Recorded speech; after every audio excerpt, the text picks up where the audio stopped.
Hi everybody, I'm Trin Johnson and welcome to Dust in My Eye. Today I am going to be playing with my dried gouache palette. I have decided that I want more colors, so I'm going to do another palette. Come along with me and I am going to pick out my new colors. So if you saw my previous video where I filled my dry gouache palette, I have a warm palette and a cool palette. And after I used it for a little while, I decided that instead of the Payne's Gray, I want an indigo. So I did a little pan of indigo and I had this replaced with that. But I never redid my swatch card, so my swatch card still has Jane's Gray. Not Payne's Gray, it's Jane's Gray on where my indigo had replaced it. So I switched it back for this because now I'm going to put my indigo in my new set. I'm going to do another one of these and try and cover the bases that I missed, because I found that when I did plein air painting or was taking my gouache anywhere, I prefer this dry gouache palette over the little things I have to stir in the little plastic one. I'll get that out and show you what it is. These are my other palettes, and this is what I had been using, only a smaller version of this. And I find that these are just cumbersome. Now, I will use these if I'm painting at my desk. Sometimes if I'm painting a big painting, this has more colors in it. But generally speaking, I don't enjoy using those. I find them just really cumbersome. So I wanted to broaden this palette a little bit so that I have more colors available, because I have found that when I'm working with gouache especially, I don't like to have to mix a whole lot of colors a whole lot. I love to mix colors a little bit all the time. I rarely use it straight out of the pan, but I don't like to have to create a whole new color, like a real definite color, like an orange or a grass green. Anyway, that's my personal preference, so I decided I would make another one because I have another one of these. I haven't painted on it yet. It is right here, and it is black, and the inside is painted, but I haven't done anything on the outside. So I will do that after the fact, no big deal. If you've seen how I did it on these, that's another video where I do the covers. Anyway, so I have my empty pans, and I'll add my indigo to that, which leaves me 6 spaces to fill in. So I looked at what I had. I looked at my little sheet that has the cool colors on one side, warm colors on the other. And then I looked at my big sheet that has all the gouache I own and tried to figure out where the holes were that were bothering me. So what I came up with was an orange, another green. I was looking at another green because, like I said, I find there's a hole there. I don't really have any real true turquoisey color. This one kind of, the turquoise blue is kind of turquoise, but not that greeny turquoise aqua. So I put that one out. I don't really have good purple. And that's another one of those, I just don't want to take the time to mix straight up purple. Another blue. I know I have 2 blues, and this one is got more green. This one is more red hued, but I miss that true blue, I think. And then a pinker color, because I have a red and I have alizarin crimson, but I wanted something more pink than that. So what I came up with, these were my choices. And turquoise, flat out, there is none. So I'm definitely going to do that one. There is no orange, so I'm going to do that one. There is no purple, I'm going to do that one. Now these, I had choices. I have this perylene green, which is this dark blacky green kind of color, and emerald green. And these are the two greens that I have currently. And I decided that if I mixed moss with jet black, I could easily get that dark green. So a little indigo in there too, maybe. So I decided to go with emerald green. So it's not my favorite color on its own. It will definitely be getting something mixed into it, but I think that's the space, the gap that I have. Now this is a new color, King's Royal Blue, and I really like it. It is kind of lavenderish, kind of periwinkle. I think it's really cool. But again, it's kind of a mixed bag kind of color. It's already got white in it. And I could kind of get that if I just add white to the cerulean blue that's in my warm palette. And so I think what I'm going to go with is good old cobalt, which was one of my first choices in the beginning. And I thought, well, is cobalt different enough than what I already have? Well, it's definitely different than the turquoise blue. And it is different than the cerulean blue. It's got more purple in it, so more red. More of a truer blue. So I'm going to go ahead and go with that.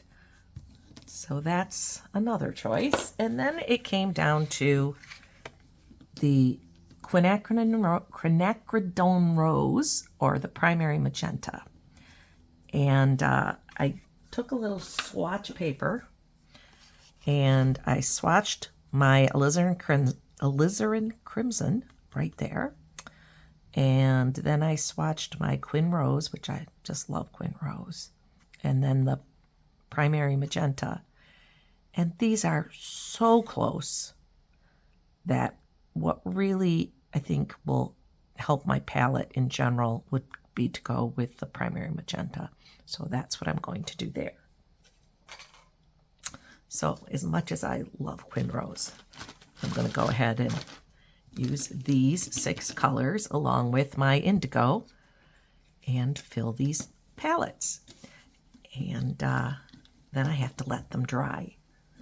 And that's a little tricky. I put them in a Ziploc bag just like this and kept an air bubble and kind of kept the space open so that they would dry out but not dry out really fast. And that seemed to work pretty well. These are working great. This is the only one that shrunk and caused me some grief as far as staying in the pan goes. The rest of them, they're cracked a little bit, but that doesn't affect my ability to use them at all. And I really like this arrangement. So I am going to start filling these. Where I'm going to put them on here, I haven't figured that out yet. So this is going to be like my supplemental palette to compare to the other ones.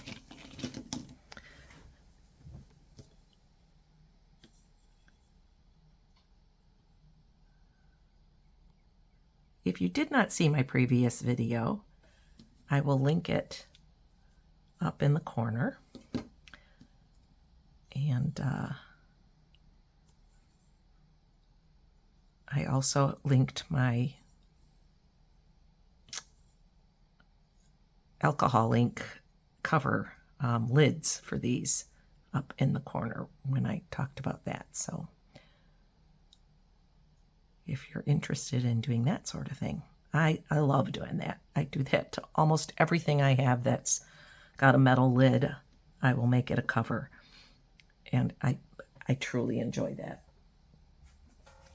Makes it stand out, makes it easy for me to tell what's in what container, especially like when I do it, these are warm colors, these are cool colors, that kind of thing. I did it with my Gonzai Tambi Art Nouveau set and have all the greens in one side and all the pinks and purpley stuff in the other. And that's how they're painted. So I find that really helpful.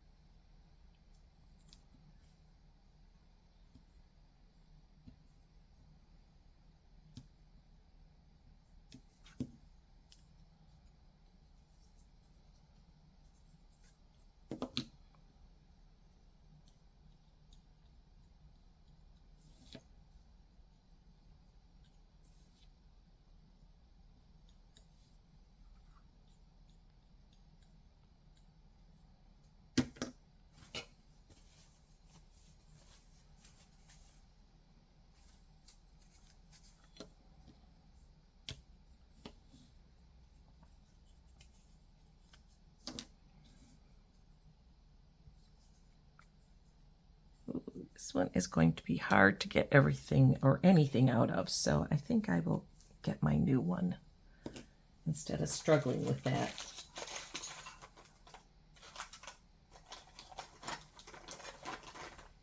I have a brand new tube of blue violet.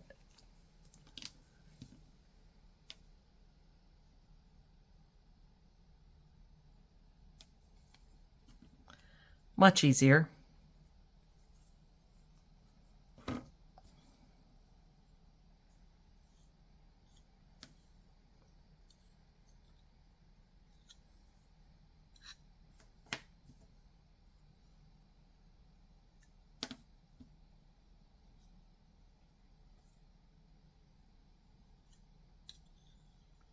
I like these pans because they're big and flat, and I can get a brush in there really easily. Now we're going to try the same thing with this green. See if I can get anywhere. Seems kind of dried a bit.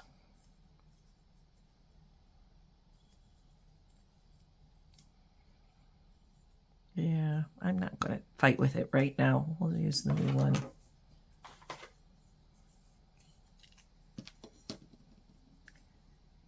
Watercolor, I think, doesn't dry out as easily as gouache does, even if you put the lids on really good. Gouache seems to dry out as you get down to the end of the tube.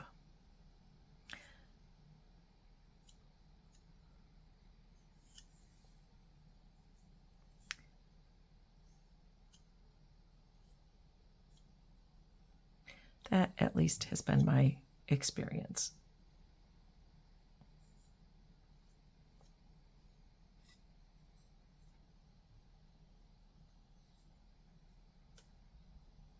Probably depends on how close to the end of the tube you are when you're trying to use the last of it.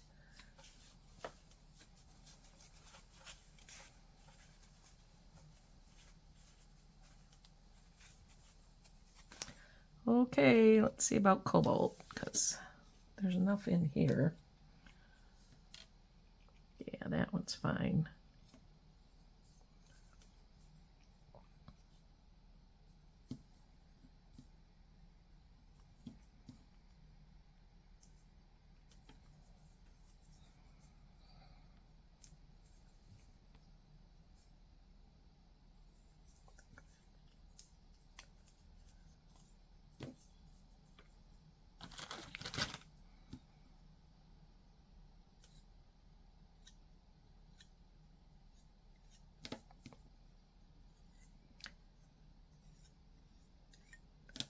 Feels like I'm frosting a cake.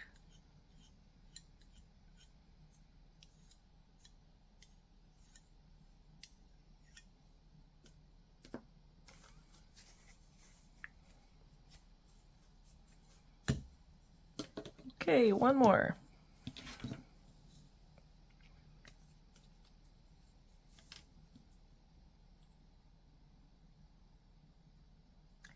Don't know why, but I am worried about the red shrinking.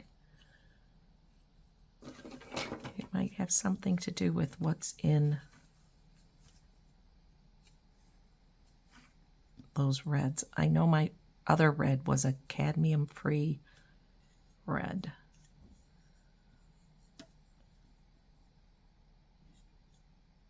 And I think that has a different makeup than these do. But we'll see. Here's trying. Okay, so that's done. Now, let's see what makes sense. Not that it matters. I can move it around on this piece easily because it's just a magnet. But I don't want to move it on my little swatch sheet that I'm going to fill out. So I would like to have that stay. So let's put my red, blue, and yellow just like I did before. Don't have a yellow.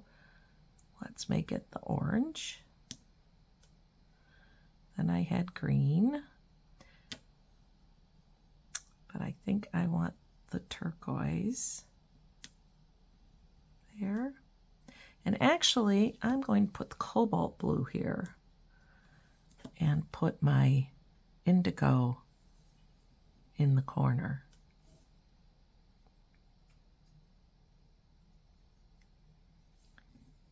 And then the purple there. It's not quite the same as before in the other ones, but that's what makes sense to me to have the darkest color in that corner. So let me do this real quick. And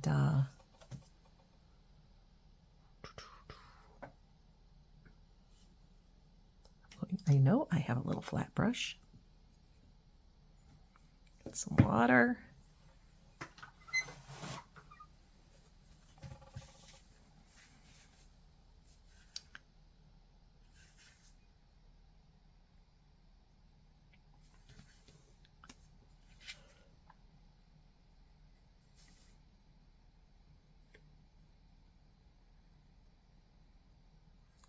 This is just for my own purposes, so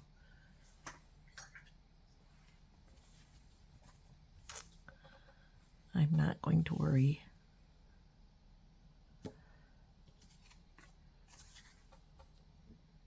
about how perfect it is. And I don't need to do a gradation of any kind. I forget what those are called, because I just want,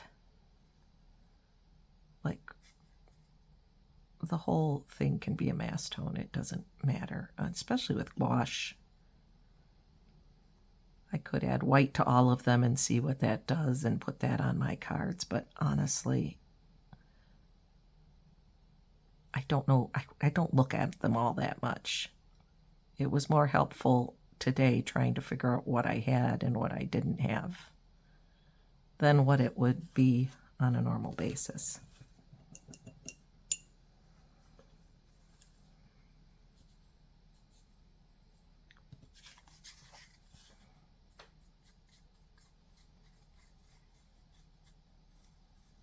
I do like using gouache straight out of the tube, but I do not like wasting it. So I generally don't do that unless I am very certain on the colors I want and very certain on how much I'll use. If it's just a limited colors selection, then I feel like I can do it because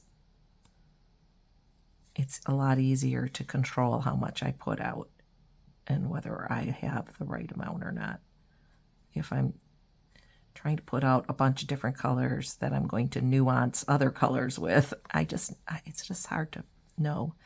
And I don't really enjoy the stay wet palette things. In order to do that, I would have to be painting in gouache all the time. And like I said, I really enjoy painting it with it this way. And I have a lot of other interests. I paint in pastel and I paint in watercolor and alcohol ink, and I wouldn't use it like enough to just leave out a stay wet palette with my gouache, which is why I did the other thing with the little boxes. And it does work. It's just a lot more effort than this is. Once you get this done, it was just a lot easier.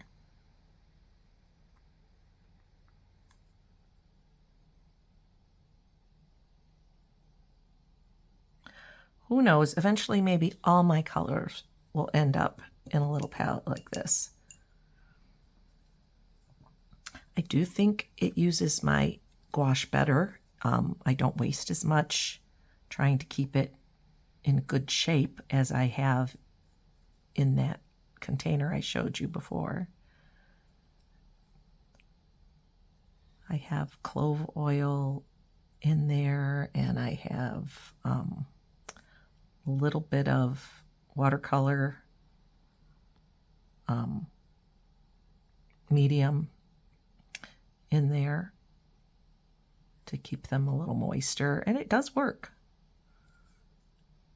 but you still have to pay attention to it and stir it. And I have not had hardly any mold problems, if very, very, very little. And that just might be the part of the country I live in where what our climate is. It's certainly not dry, but I just don't have that problem. And maybe I've just been lucky. I don't know. Try some purple.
Now this one is dry. Although I do want to add some paint to it because I was running out of this color when I did this. And it really could use a little more paint. So I might as well seize the opportunity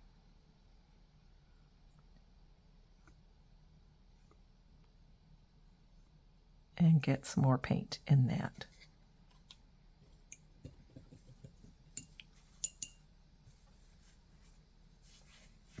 Pan. Oh, messy business.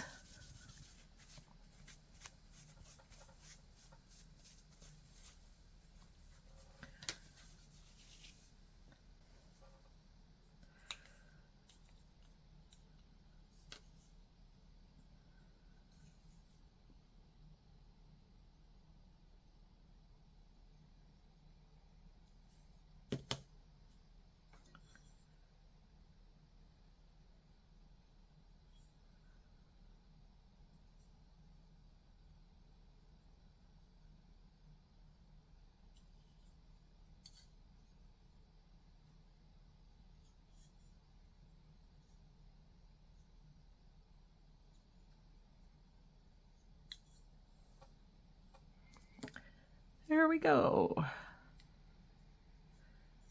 So these little guys just have to dry.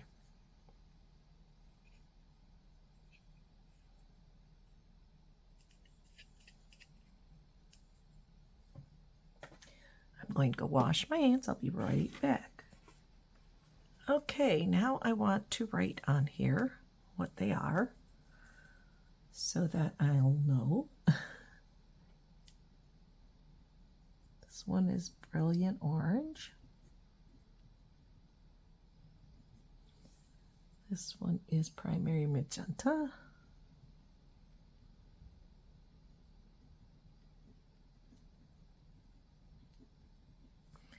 This is Cobalt.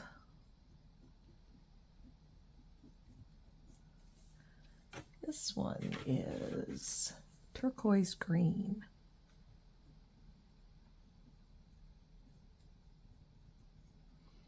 And Emerald Green.